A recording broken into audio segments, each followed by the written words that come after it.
เบียร์กาแฟ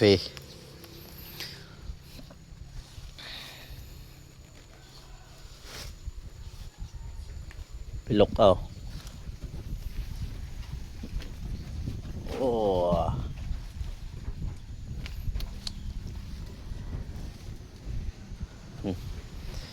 เบิ่งเอาพี่น้องเอ้ยเบียร์กาแฟเราไปลกเอาเนี่ยลกเอาแล้วก็มาตัดหากมันตัดหากแล้วก็สิไปปลูกอยู่สวนมาเนี่ยแบบตัดอันหากแล้วไปลกอยู่บริษัทตัวนี้ใหญ่คักนี่มาสิเกิดเลยนี่สิมากเลยมันสิเกิดจักร้อยไหมจักลกไหม2,000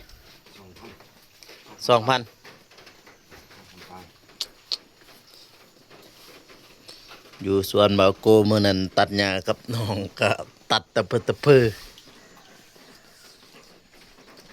ตัดจากถึงกาแฟอะไรมันนี่สิปลูกอยู่สวนบ่าวโกเนาะตัวนี้ไปทดแทนที่ว่าตัวตัดมือนั้นมือที่ตัดหญ้ากับน้องจะปลูกไปเสริมตัวพุ่นหันเบียอยู่เฮือนเบียเขากะนี่ต้นนี้เบียเขากะบางอันก็งามนี่เห็นบ่บางอันก็งามบางอันก็บ่เหี่ยวแห้งฝนก็ตกเลยพี่น้องเอ้ยพี่น้ำก็สิท่วมอีกแล้วบาดนี่ เห็นบ่จนขึ้นฮอนนั่นเลยฮะน้ำนี่เพราะว่าบัดฝนเศร้าพุ่นน่ะสร้างเพิ่นสิมาโบกเขื่อนนั่นพี่น้องเนาะจักมื้อใดแล้วฝนสิเศร้าพายุก็เข้าเลยอยู่ทางนี้เบิดมือเบิดคืนฝนตกเศร้าก็ตกแรงก็ตกไปใส่จนบ่เป็นเบิ่งน้ำท่วมอีกแล้วบาดนี้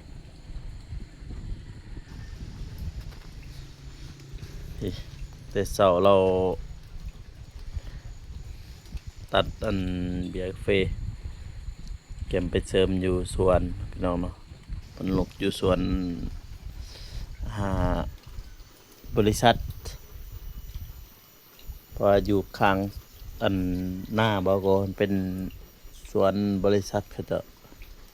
เพิ่นก็สิปลูกหลายอยู่หั่นแต่ว่าพ่อแม่เราไปลกเบียร์มันลักเอาได้ลักไปลกเอาพี่น้องลักไปลกเอาทำไปลกมื้อสอเพิ่นเห็นเพิ่นสิหายอีกคือล่ะเบิ่งฝนก็ตกกูมือพี่น้องเนาะตั้งแต่วันที่2พุ่นนี่ก็วันที่10แหละเบิ่นเสาจักเทื่อจะน้อยน้ำตัวนี้ท่วมอีกนี่แต่ว่าทางนี้บ่เห็นไหลแล้วพี่น้องเพราะตันอยู่เทิงเด้เห็นน้ำมันไหลออกมาแล้วน้ำมันขึ้นจากบ่อเลยบ้าน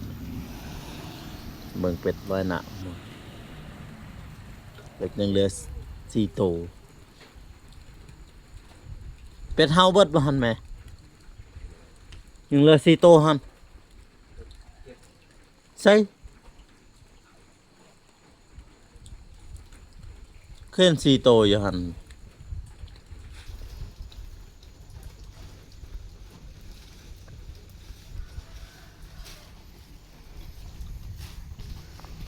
เบียร์ละจักร้อยนี่พอจะนับนี่เบียร์ละ100 100 200 300 400 500 6 600 700 800 900 1,000เบียร์ละร้อยต้นละร้อยเบิ่งความใหญ่พี่ละทางปากซองแบบนี้พี่น้องเฮ็ด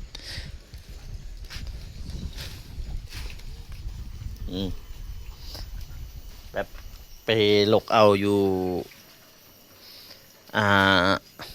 ชวนเขาก็ไปเสริมอยู่สวนพี่น้องไปเสริมเอาบางอันก็เกิดบางอันก็บ่เกิดนี่ละตัดหากเอาได้ลกมาแล้วก็ตัดหากบางคนก็ใหญ่เติบตัวนั้นแห้งใหญ่ฮะมันพอเรานับมันแห้งใหญ่ตัวนั้นพี่น้องเนาะ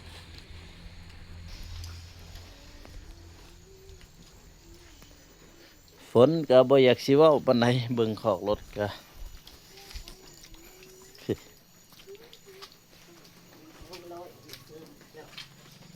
อยู่สวนบางโกนแม่นว่า200โอ้นี้เป็ดไก่ขอเป็ดข้อไก่อันนี้เราเขาอันนี้เป็นทางขายทหารนะพี่น้องเนาะปอดเบิ่งหัวกะมุนหมดเลยพี่ตัวตันมานั่นขันหน้าไม้บาดนี้นี่มีแต่ว่าใส่กระสอบอะไรตันมาแต่ตันไปบ่ได้เลย แต่ก่อนหาเส้นทางเนี่ยเป็นเส้นทางไหมตามนี้ดู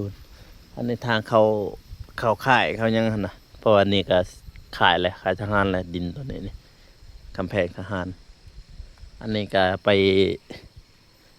หันเส้นทางตอนหันไปหัวไปชวนเข้าเบืองนั่นไปนอนนี่มองกำแพงนั่นแหละเส้นทางขึ้นไปถึงนี่แม่นว่าไปหัวไปชวนไปผู้ไปหน้าผู้หน้าเบืองนะพ่อใครเติบนี่แหละเรือนซานบ้าน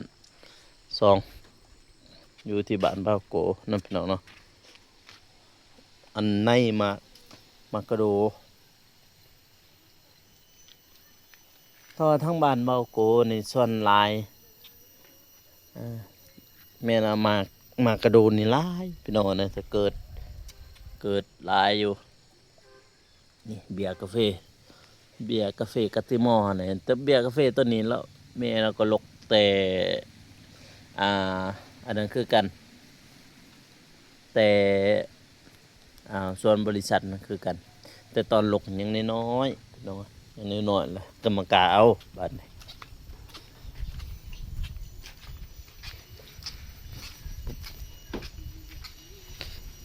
เดี๋ยวมาเบิ่งทางหลังทางเฮือนตัวนี้บ่เอาตัวงาม ตัวงามๆเลย200ต้นพี่น้องจีเสริมอยู่ชวนเบาโกหันอยู่ลุมทุ่งนานั่นน่ะเพราะว่ามื้อนั้นไปกับน้องชายตัดตะพื้ว่าแต่กกกาแฟบ่แต่หญ้ากกกาแฟก็ตัดกันพี่มาเบิ่งเมืองพี่เบิ่งกาแฟเบิ่งนี่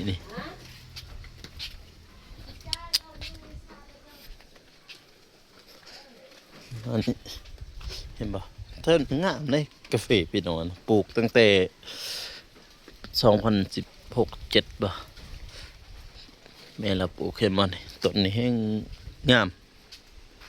สวนอยู่ข้างสีเลยแหละนี่พี่เก็บบ่ทันได้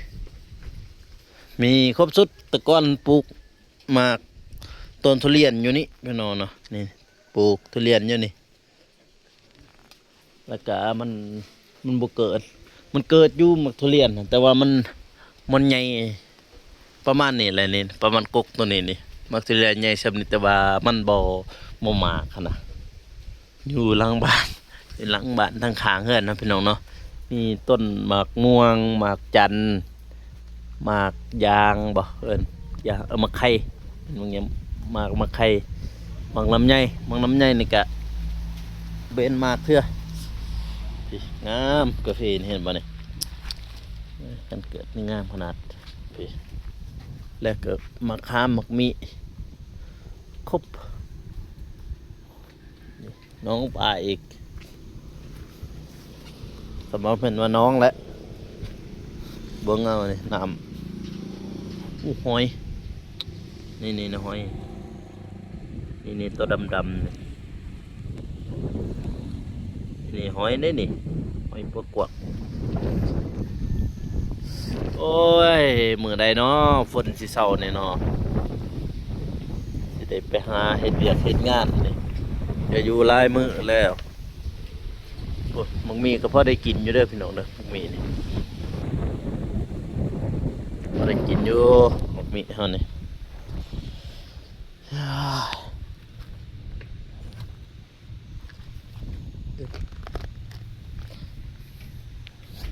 นี่แหละหยัก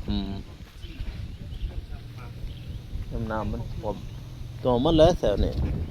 เคยเห็นเมื่อก่อนครับว่ามัดเห็นแต่ว่านัดช้างพันว่ามือใดฝนเศร้าตัวเองสิมาแต่ว่าสร้างนี่ก็ลอยอยู่แล้วพี่น้องนะเป็นก็คืออันหมูแบบว่าเมียเพิ่นหันหมูเฮาพี่น้องเฮียน้ำกันเมียเพิ่นหันแต่ว่าเพิ่นเอาแม่อยู่ท่าแตงเพิ่นเด้สร้างก็อยู่ท่าแตงพุ่นแหละน้ำท่วมเมืองประจักษ์บาทนี่พี่น้องเอ้ยบาทบ่โกจะปีได้สิแล้วพี่น้องเอ้ยเห็นบ่เป็ดก็ได้ฝนก็บ่อยากให้บอกพี่น้องเนาะฝนนี่ก็ได้บุญทางไปท่าแตงเบื้องนั้นหลังเบื้องเทิงนี่ทางไปปักซองบ้านเบาเมฆก็อยู่เทิงเบื้องเทิงบนจากนี้ไปก็ประมาณอยู่3-4 ลักนั่นแหละประมาณนั้นเฮือนเบาเมฆกับบ้านบากูเบื้องเงินเก่าแก่แต่ปี2013เฮือนหลังนี้เนาะพี่น้องเนาะ12-13นี่แหละตามที่เจอฝนเลยตกเลยอยู่ปันใดเลยสีเศร้าฝนเลยก็ได้พายุถล่มงามไปเสริมห้องน้ำหัวเลยมึงตีหัวบัดลูกบัดห้องน้ำพี่น้อยก็หลายปีเลยที่ห้องน้ำนี่โดกบัดหักบัดเลยห้องน้ำนี่เลย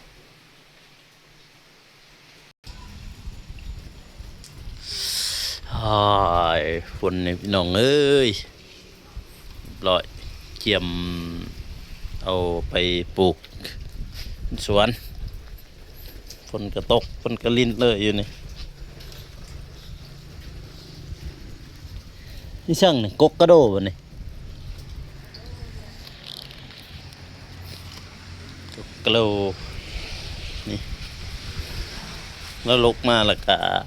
ตัดหากมันได้เป็นนี่พี่น้องเห็นบ่ตัดหากมันเลยตัดหากแล้วก็ขุดไปปลูก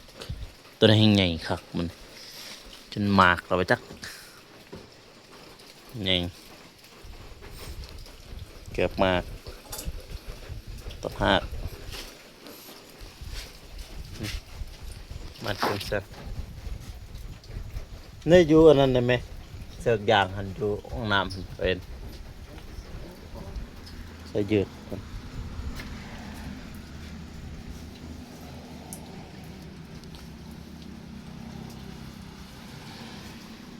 แบ่งไปปลูกมื้อนี้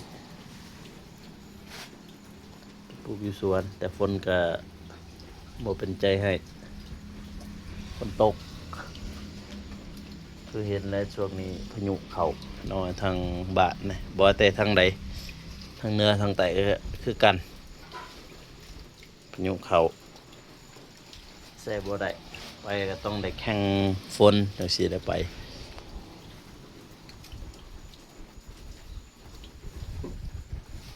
ร้อยต้นมัดแล้ว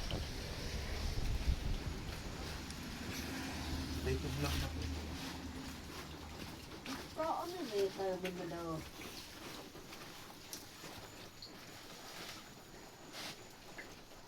มือจะนมันออกนี่ออกหัน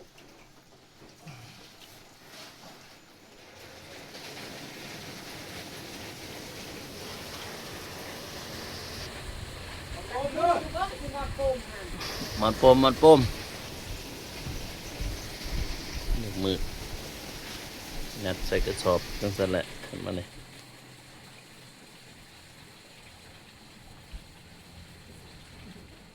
จักร้อยหันพอน้ำจ่าหันฮะ400อ๋อ400คนไหนฮะ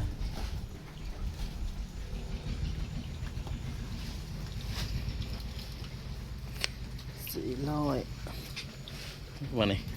อุ้ยโจนี่อยู่ชวนบอกโกนปลูกซ้ำนี้พี่น้องเนาะเพราะว่าอ่าบางต้นก็ใหญ่สำคัญซ้ำนี้แหละพี่น้องเนาะเอามานี่บอกโกก็สิจบคลิปกันเด้อพ่อแม่พี่น้องเนาะก็อย่าลืมฝากกดไลค์กดติดตามเด้อพี่น้องเด้อเพื่อเป็นกำลังใจให้บอกโกเฮ็ดคลิปต่อๆไปนะพี่น้องเนาะท้ายนี้ก็บ่มีหยังพี่น้องเดี๋ยวเจอกันอีพีหน้าแล้วคลิปต่อไปนะพี่น้องเนาะบ๊ายบาย